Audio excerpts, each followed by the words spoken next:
Saindhav victory Venkatesh కెరీర్లో అత్యంత ప్రతిష్టాత్మకంగా 75వ సినిమాగా తెరకెక్కిన చిత్రం. హిట్ సిరీస్ చిత్రాలతో దర్శకుడిగా ప్రత్యేక గుర్తింపు దక్కించుకున్న శైలేష్ పోలను ఈ మూవీకి దర్శకత్వం వహించాడు. యాక్షన్ థ్రిల్లర్గా తెరకెక్కిన ఈ మూవీ ఎన్నో అంచనాల మధ్య ఈరోజు ప్రేక్షకుల ముందుకు వచ్చింది. మరి సైంధవ్ సక్సెస్ ట్రాక్ ఎక్కిందా లేదా, వెంకీ తన 75వ సినిమాతో ఎలాంటి ఫలితాన్ని అందుకున్నాడు వంటి విషయాలు మీకు తెలియాలంటే ఈ వీడియోని పూర్తిగా చూసేయండి.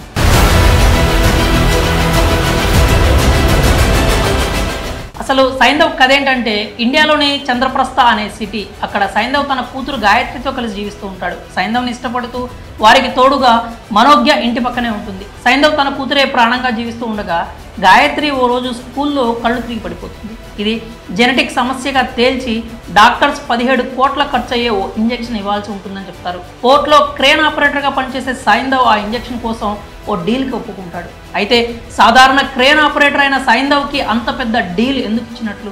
అసలు గతంలో సైంధవ్ ఏం చేసేవాడు? చంద్రప్రస్థలోని కార్టెల్ గ్రూప్ అంతా సైంధవ్ని చూస్తేనే ఎందుకు భయపడుతుంది? చివరికి సైంధవ్ తన పాపని కాపాడుకున్నాడా లేదా అనేదే ఈ చిత్ర కథ. ఇక సినిమా ఎలా ఉందంటే, యాక్షన్ థ్రిల్లర్స్లో హీరోకి ఓ టార్గెట్ ఉండాలి. ఇది బుక్ రూల్ లాంటిది. దాన్ని రీచ్ అవ్వడానికి హీరో ఎన్ని అడ్వెంచర్స్ చేసినా కూడా, ఎన్ని ఫైట్స్ చేసినా, ఆఖరికి ఎంత మందిని చంపినా ప్రేక్షకులు పాజిటివ్గానే రిసీవ్ చేసుకుంటారు. సో ఇక్కడ కీ పాయింట్ హీరో కాదు, ఆ పర్పస్. కానీ హీరో సినిమా ఆశాంతం ఆ టార్గెట్ కోసం ఎన్నో పోరాటాలు చేసి చివరికి దాన్ని తప్ప మిగతా అన్నీ సాధిస్తే అదొక అర్థం లేని పోరాటం అవుతుంది. ఇలాగే సైంధవ్లో ఎమోషనల్ టచ్ కోసం దర్శకుడు తీసుకున్న ఓ నిర్ణయం హీరో క్యారెక్టర్కి జస్టిఫికేషన్ లేకుండా చేసింది. దీంతో 2.5 గంటల పాటు సాగిన సినిమా ఇందుకోసం అన్న ప్రశ్న ఉత్పన్నం అవుతుంది. సైంధవ్ మొదటి అరగంట చాలా ప్లెయిన్ నేరేషన్తో సాగుతుంది. ఆ తర్వాత అసలు కథ మొదలవడంతో సినిమా వేగం అందుకుంటుంది. ఒకానొక సమయానికి దర్శకుడు శైలేష్ ఓ అద్భుతాన్ని సృష్టించాడా అన్న రీతిలో హీరో జర్నీ సాగుతుంది.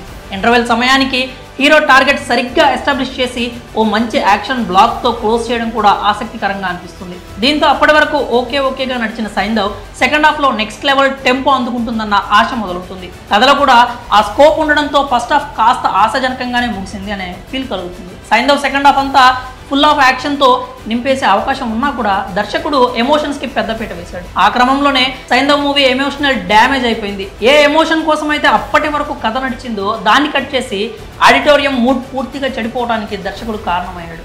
తర్వాత ఎమోషనల్ మిస్ అయిన యాక్షన్ సీక్వెన్స్లతో సినిమాని నింపేసి క్లైమాక్స్ ఇంకాస్త భారంగా మార్చేశాడు. ఇన్ని ఫ్లాస్ మధ్య ఒక ఎమోషన్ కూడా సరిగ్గా పండక సైంధవ్ ఓ సాధారణ యావరేజ్ సినిమాగా మిగిలిపోయింది. నటీనటుల పనితీరు విషయానికి వస్తే సైంధవ్ కోసం విక్టరీ వెంకటేష్ చాలానే కష్టపడ్డారు. ముఖ్యంగా యాక్షన్ సీక్వెన్స్లో వెంకీ కనిపించిన ఇంటెన్స్ గూస్ బంప్స్ తెప్పిస్తుంది.